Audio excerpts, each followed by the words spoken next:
Welcome to the PlayAbly Podcast, where we dive into the art and science of gamification, customer engagement, and driving conversion. Whether you're an e commerce brand, a marketing innovator, or just curious about the future of interactive experiences, you're in the right place. At PlayAbly, we specialize in turning passive audiences into active customers through shoppable games and playable experiences that transform how brands connect with their customers. Thanks for listening.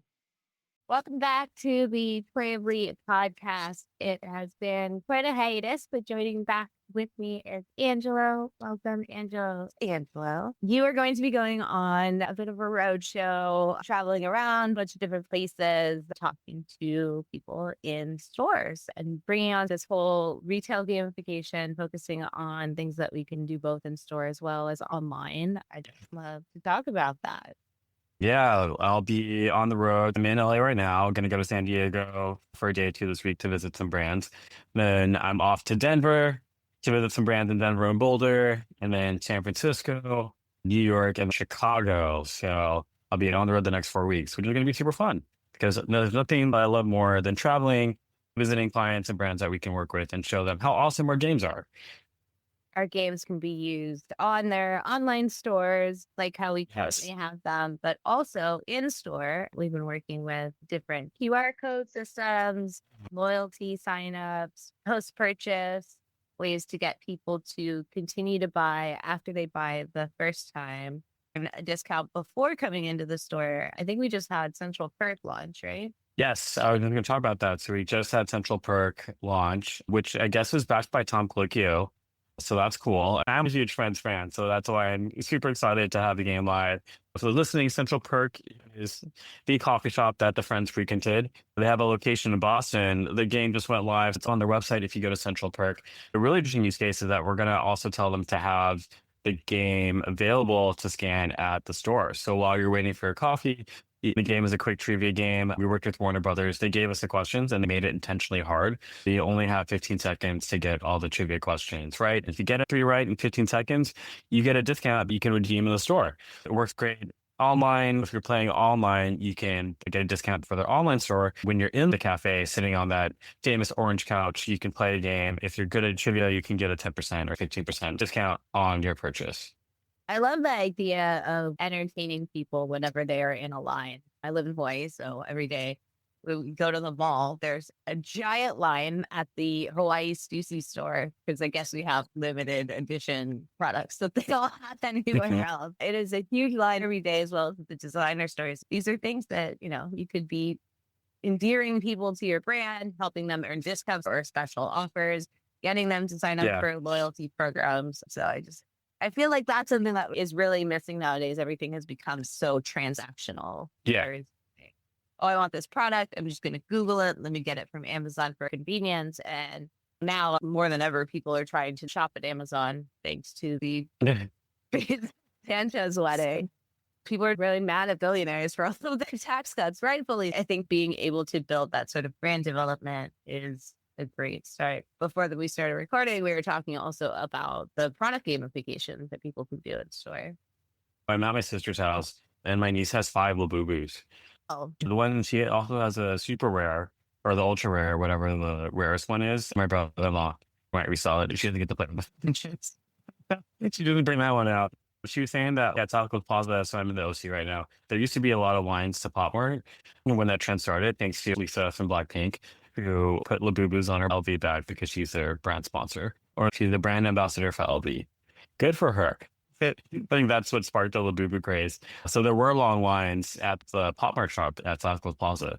Since then, she said the lines have gone down because now everybody's ordering through the app. When it comes to product gamification, part of Pop Mart's success is obviously attributable to Lisa and putting Labubus on the map. But what makes the Labubu trend exciting is the blind box mechanic, which is essential to all the Pop Mart products that they sell. For those not familiar, what that means is you don't know what you're purchasing. If you buy a Labubu box from the macaron set, there are 6 or 8 different colors, and you don't know what you get until you buy the product and open it. I remember seeing on TikTok a couple of months ago, lots of unboxing videos where people would have 8 boxes and open them to see what they got. I think what blind box mechanic does is we talked a little bit about how everyone hates billionaires. rightfully. I also think that the vibes are generally low with all the economic uncertainty, which you hear from our brands and consumers. The blind box, like having this affordable luxury treat, is the reason why people are gravitating towards the Boo-Boos. The surprise element is also really exciting. People are recording their reactions when they open up a Labubu. No matter what, even if you don't get the Labubu you wanted, you still get a Labubu. If you do get the Labubu you wanted, it's an extra dopamine hit, right? Because there's a sense of excitement. There's, oh, will I get the Ultra? Will I get this color?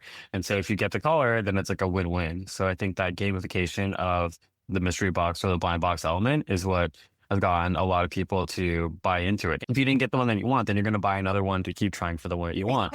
So I think that's also a way that gamification drives people to get repeat purchases, but also to get them to engage and post videos and put their booths on all their Birkins or all their bags.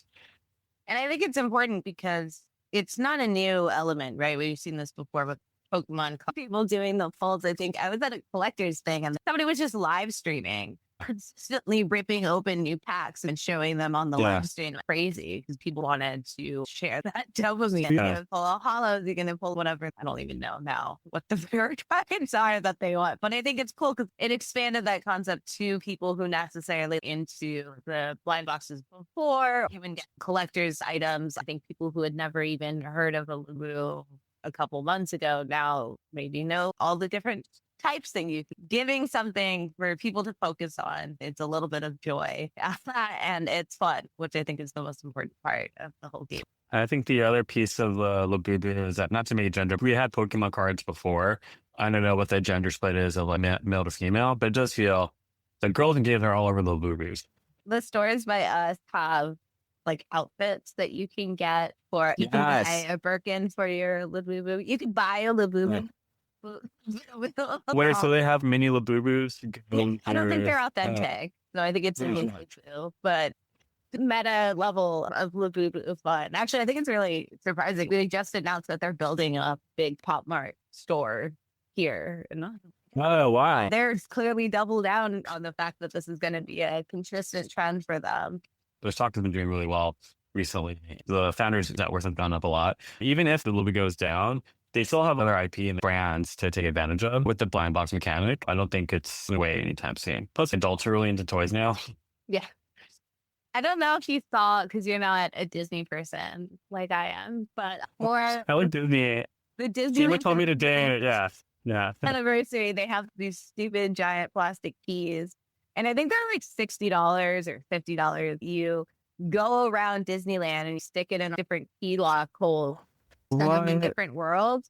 Each time you do it, it lights up a light on the key for each world. You have to get all of them. And then at the end, you do it the main one. These bubbles spread out and it's, oh, you got all of them. And the key unlocked and there's a secret pin in there, like one of 6 different ones. Like there's the iconic Disney things for the special 70th anniversary. So you don't know which one you have to get. You have to go on this scavenger hunt, unlock all of the things, and then you get your key prize. You have to actually put in more effort than just buying a thing. These things are selling out every single day. People are like, does anyone have one? There's no more left in the parks. I'm here in the parks today, which is the first time I've seen that.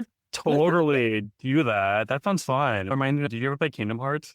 Yeah. Yeah, that's what it reminds me of. That's why I would play it. That's cool.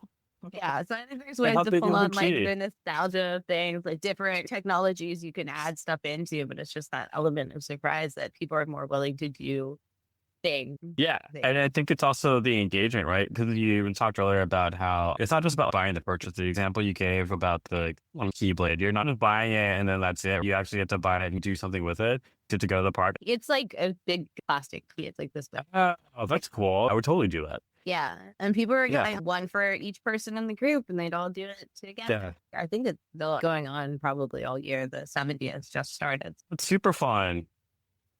Yeah, so it's fun and engaging, which makes me not surprised that it's sold out. But I think there's ways that other brands can do things like that. It adds to product discovery if you needed to send people to certain places or do something. Yeah. Speaking of sending people to certain places, did you see, which is great gamification, JetBlue just turned 25 and they're running a promotion. If you go to 25 cities, starting through the end of the year, you get Mosaic status for 25 years. Yeah. For 25 years. And they're counting layovers and all the stopovers in cities where Oh, you can only go to oh. each city once. Go visit 25 different cities. I was like, oh, I would do it. If I had a kid, I would do that. Okay, let me go convert all my United miles into JetBlue miles, and then I can do that. That makes sense. I totally would do it. It'd be fun. the prices are going to cost them money, but it's static, Yeah. right? It's not just, oh, here's a free flight or here's $500 off or something. It's like perks that you can appreciate for a long time. And because they have that status for the next 25 years, I'd imagine that people would prioritize flying JetBlue. Southwest, who now charges you for bags, or United with their terrible food when it's not Blair.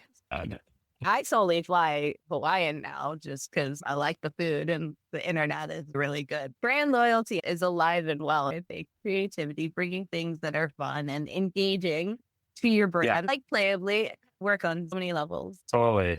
No, just that I'm going to cancel my United flight because I was in the 24-hour window and then rebook on JetBlue so that I can get 2 cities. Yeah, does it make sense? 25? I can totally do that.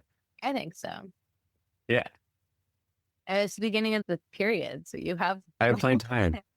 Okay, I'm going to look up how to transfer my points now. And then that gives me more chances to go to a city near you.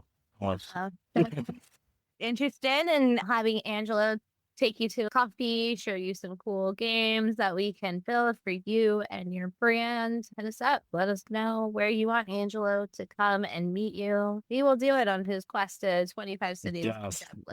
I should do it. Okay, I'm convinced I'm going to do it.